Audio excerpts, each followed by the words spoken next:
This case takes place in the United Kingdom on the 17th of May 2022. Anna Jedrkowiak was a 21-year-old woman who was born in Poland.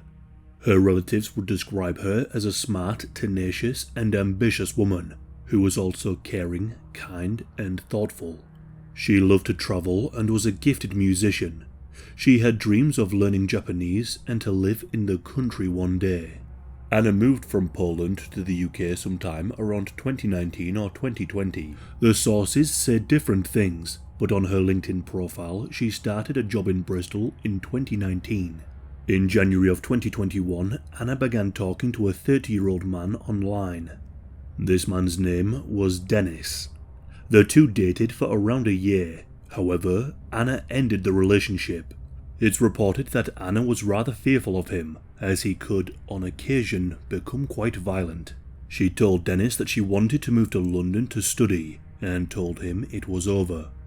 Anna then relocated to London to study sound engineering at the University of West London. However, Dennis did not want Anna to leave him.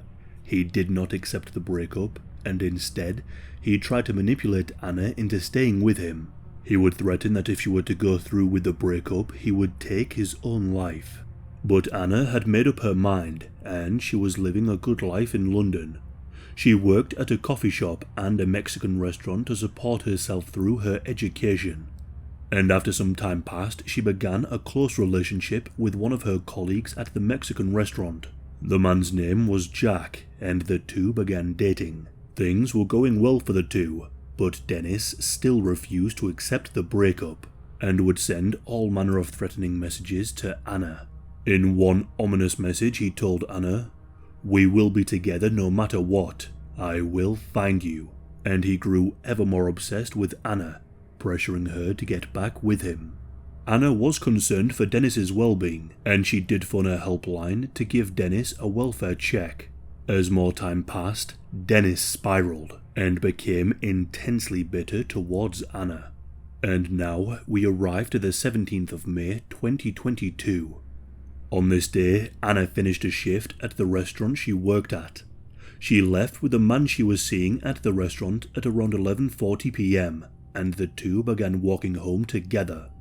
They can be seen on CCTV walking from multiple angles, but little did they know, they were being stalked. The CCTV also captures a masked man following them into an alleyway. Anna and Jack turned into the alleyway when all of a sudden the masked man ran towards Anna and began to viciously and ferociously attack her with a knife. He stabbed Anna over 40 times. Jack tried his best to stop the masked man from stabbing Anna, but he was unsuccessful. The man was in a frenzied state and was attacking at great speed. After this disturbing attack, the man fled. Jack quickly called the emergency services, who soon arrived on the scene, but it was clear that Anna had already succumbed to her injuries. Her body was taken to the coroner's, where the extent of her injuries came to light. Meanwhile, the police began tracking down the man responsible, and it wouldn't take long for them to find him. It turned out that Anna's attacker had stabbed her repeatedly in the neck, head, and abdomen. It was clear that whoever had done this had made an attempt to remove her head, but they were unsuccessful. 22 hours after the brutal death of Anna, an arrest was made, her ex-boyfriend, Dennis. Detectives pieced together Dennis's movements using CCTV footage starting with his arrival by coach on the 15th of May in London. He had travelled over 150 miles from his home in Newport. When he got to London, he began to track down Anna and found the restaurant she was working at. But on the 15th, Anna was not working that evening, and Dennis could be seen pacing back and forth in front of the restaurant with his hood up and his face covered by a scarf. This disturbing behaviour would later be found on CCTV. That same evening, mobile phone records showed that Dennis had connected to telephone masts near Anna's home. And on the 17th of May, Anna arrived for her restaurant shift just before 5 p.m, with Dennis arriving shortly after, presumably to peek through the windows of the restaurant to see if she was working that night. At 8 p.m. on the night of the murder, Dennis can be seen buying a knife for £5 from a shop and was captured on CCTV, again pacing back and forth near Anna's place of work, waiting for her to finish her shift. Then Anna left with Jack, the man she was seeing, at around 11:40 p.m, and shortly afterwards they can be seen being followed by Dennis, who was wearing a balaclava. Then Anna was brutally killed. The police had gathered a huge amount of evidence to prove that Dennis was the one responsible for the crime. Both CCTV and mobile phone records placed Dennis near the scene of the murder, and then the murder weapon was found in Round Pond in Gunsbury Park on the 18th of May. Also found in the pond were items including 2 mobile phones belonging to Anna and Dennis, and a photo frame with a picture of them together. The knife used in the attack had bloodstains, which were later matched to Dennis and Anna. It turned out that Dennis had attacked Anna in such a frenzy that the knife had slipped out of his hand and he had accidentally sliced his finger open and went to hospital to have it treated. He told the staff that a pit bull had attacked him and that was the reason for the gash on his finger.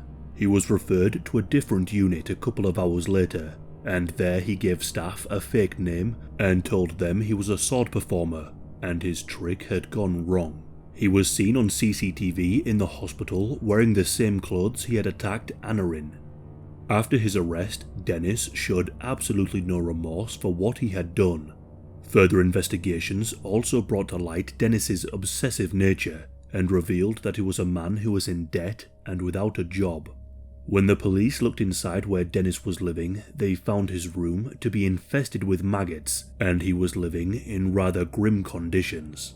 Police also began looking through Dennis's phone, and on his phone they found a disturbing voice note, which was recorded only a couple of days before he killed Anna. In the recording he can be heard saying, "Find her, kill her, stab her, monster." The police tried their best to speak to Dennis and get the reasons for why he felt the need to kill her in such a brutal way, but Dennis refused to give any statement as to why he committed the crime, although it's somewhat easy as to speculate why he did this, and the theory is he murdered his ex in cold blood because he was jealous of her moving on. Essentially, if he couldn't have her, nobody could.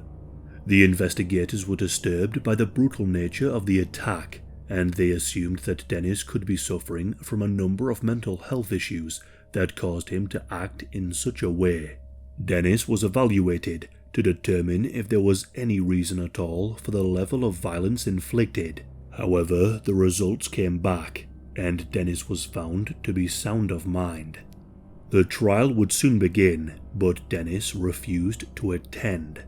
He refused to leave his cell, and so the trial went on without him. He pleaded not guilty to the murder, something that Anna's family found to be a clear indicator of his lack of remorse.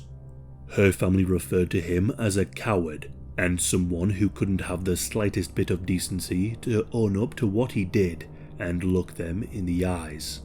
The evidence was presented to the court, which was overwhelming. At the trial, Dennis provided no written statement to the court, no rebuttal, and no real defense. The prosecution were able to show the CCTV footage of Dennis purchasing the knife and stalking Anna in the days before the murder. His actions showed a high level of premeditation and intent. Jack, who had been walking with Anna when she suffered the gruesome attack, told the court that he had been left with horrific memories that can never be erased, and went on to say, "It was dark and cruel. I will never unsee what he did to her." Jack has said that seeing the killing of Anna has left him with significant emotional problems, such as post-traumatic stress disorder and depression. The jury heard the evidence, and they found Dennis guilty of murder. The sentencing took place not long after, and Dennis was sentenced to life in prison with a minimum term of 29 years. He again refused to attend court, but it's reported that he showed no remorse when he was told of this news. The judge overseeing the case described the attack as ferocious and savage. He said, "There is no mitigation here. There is no evidence of a mental disorder or disability. Anna's sister was pregnant when she was killed and spoke of her heartbreak that her son will never meet his Auntie Anna. The case of Anna is incredibly eerie. To see her walking home with Jack, completely unaware that her ex was stalking her, is just beyond chilling. This is the kind of case that could happen to anyone.